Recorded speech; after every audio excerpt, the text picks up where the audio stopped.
Selamat petang, salam sejahtera. Terima kasih karena bersama dengan saya di Nazilin Unity Channel. Isu yang paling hangat pada petang ini adalah tentang spekulasi mengatakan bahwa timbalan Perdana Menteri kita yang pertama, yaitu Zahid Hamidi, kononnya bakal dilantik. Yang dilantik sebagai di Pertuan Negeri Melaka. Namun, ini penjelasan Ahmad Maslan yang pastinya Anda tunggu-tunggu selama ini. Yang Anda tunggu-tunggu benar atau tidak. Walau bagaimanapun, kalaupun benar Zahid Hamidi akan dilantik sebagai yang di Pertuan Negeri Melaka, adakah itu satu perkara yang salah? Tidak ada salahnya. Kerana memang dari segi kelayakannya, Zahid masih boleh menjalankan tugas itu. Namun persoalan besar lagi ialah, kalau Zahid Hamidi dilantik sebagai yang di Pertuan Negeri Melaka, bermakna Zahid Hamidi terpaksa meletakkan jawatan sebagai timbalan Perdana Menteri yang pertama. Lalu, siapakah yang akan menggantikan beliau? Ikuti terus ulasan selepas ini. Namun, sebelum kita cakap tentang penjelasan Ahmad Maslan tentang spekulasi kononnya Zahid akan dilantik yang di Pertuan Negeri Melaka, ada baiknya juga kalau benar Zahid Hamidi menjadi yang di Pertuan Negeri Melaka.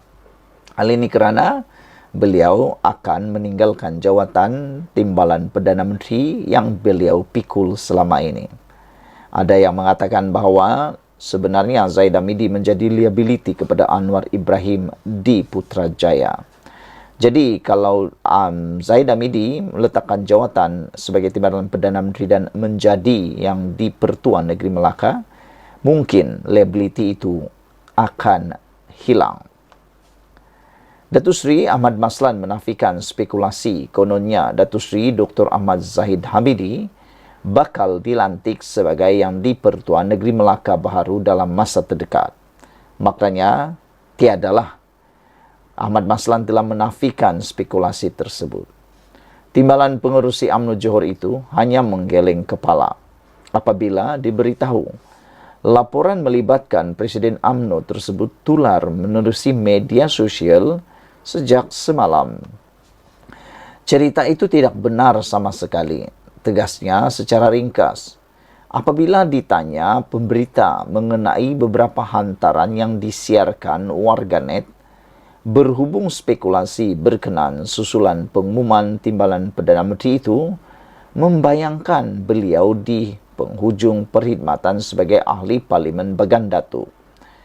Ahmad Maslan yang mewakili wakil rakyat kawasan di Perak itu selama 7 penggal sejak pilihan raya umum PRU ke-9 pada 1995, namun enggan mengulasnya terperinci. Sebaliknya berseluruh kemungkinan perkara itu berlaku selepas habis PRU 16, 17 atau 18.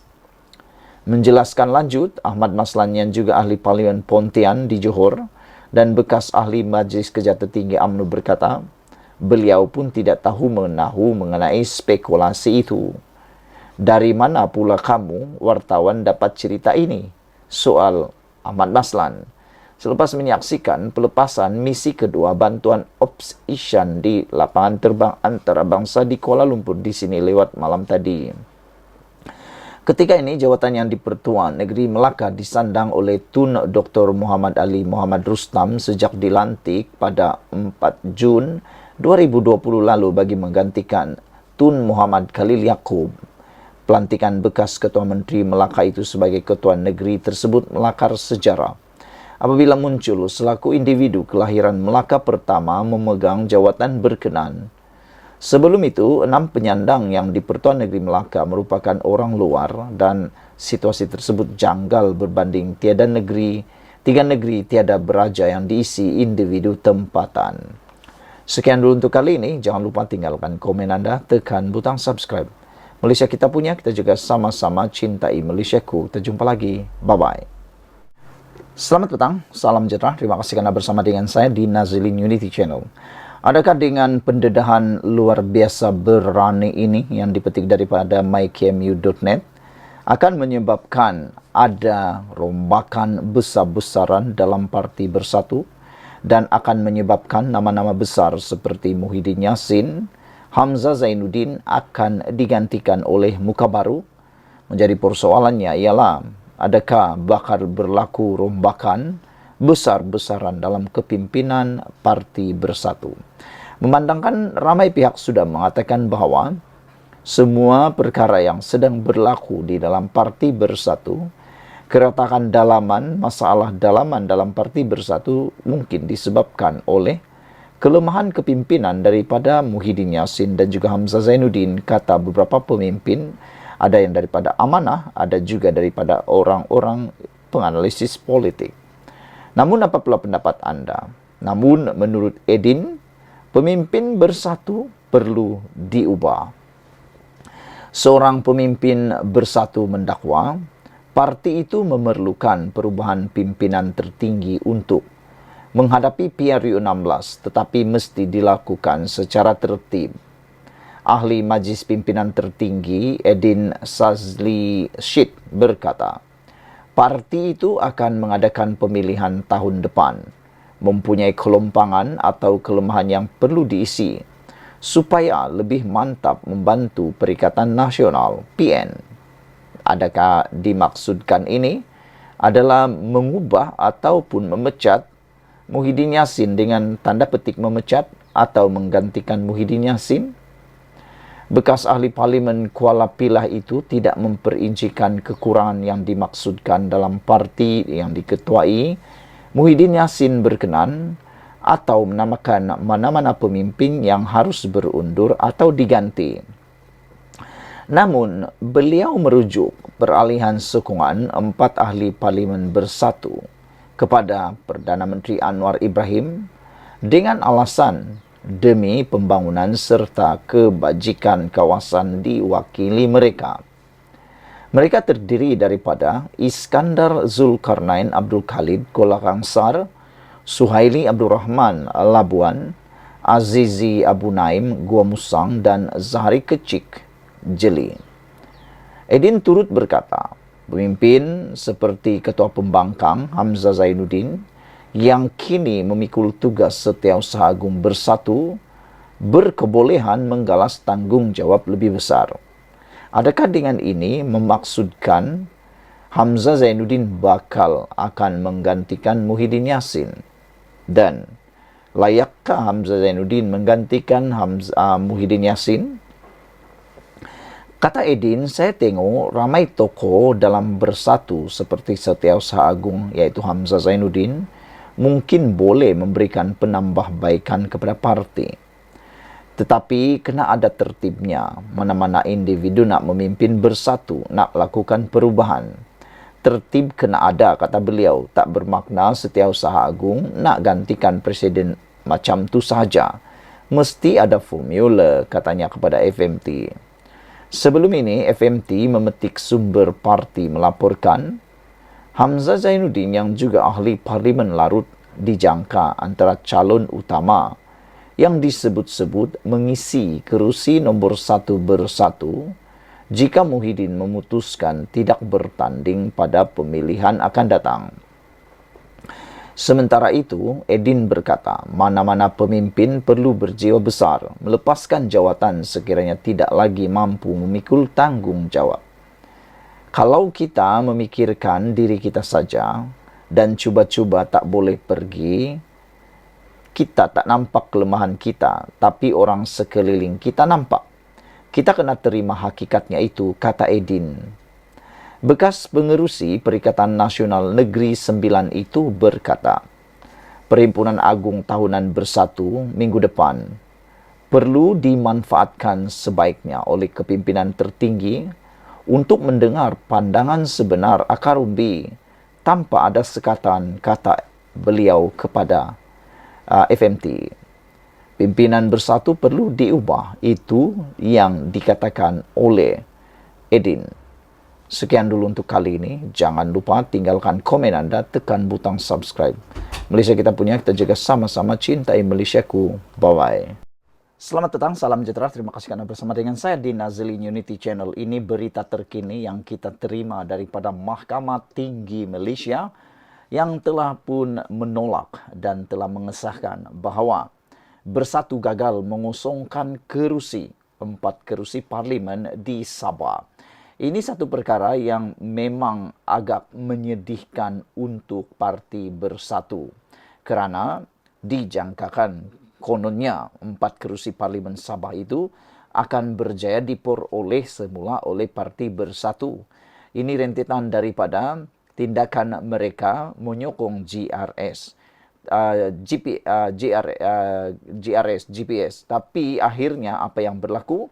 Ini, Bersatu gagal mengusungkan kerusi empat parlimen di Sabah. Hari ini disahkan Bersatu gagal dalam cabaran untuk mengusungkan empat kerusi parlimen di Sabah. Mahkamah Tinggi Kuala Lumpur pagi ini menafikan kebenaran untuk parti pembangkang itu meneruskan semakan kehakimannya. Mahkamah Sivil tidak akan mendengar merit cabaran undang-undang itu. Semasa prosiding mahkamah terbuka hari ini, Hakim Amarjit Singh memutuskan bahawa mahkamah tidak mempunyai kuasa untuk mendengar cabaran undang-undang membabitkan keputusan Speaker Dewan Rakyat. Ini berdasarkan hanya satu sebab, iaitu kes-kes Mahkamah Persekutuan duluan sebelum ini menyatakan mahkamah tidak mempunyai kuasa bidang kuasa untuk mendengar perkara yang mempersoalkan Speaker keputusan mengenai kerusi parlimen, katanya. Amarjit menambah bahawa ini adalah selaras dengan perkara 63 dalam kurungan 1 Perlembagaan Persekutuan yang memperkatakan keistimewaan parlimen. Peruntukan itu menyatakan bahawa kesahihan mana-mana prosiding Dewan Parlimen atau mana-mana jawatan kuasa berkaitan tidak boleh dipersoalkan di mana-mana mahkamah. Amarjit juga tidak membuat arahan mengenai kos. Peguam yang juga bekas Speaker Dewan Rakyat, Azhar Azizan Harun, Harun, mewakili Bersatu. Jabatan Peguam Negara AGC bertindak mewakili Speaker Dewan Rakyat Johari Abdul yang merupakan salah seorang daripada 5 responden.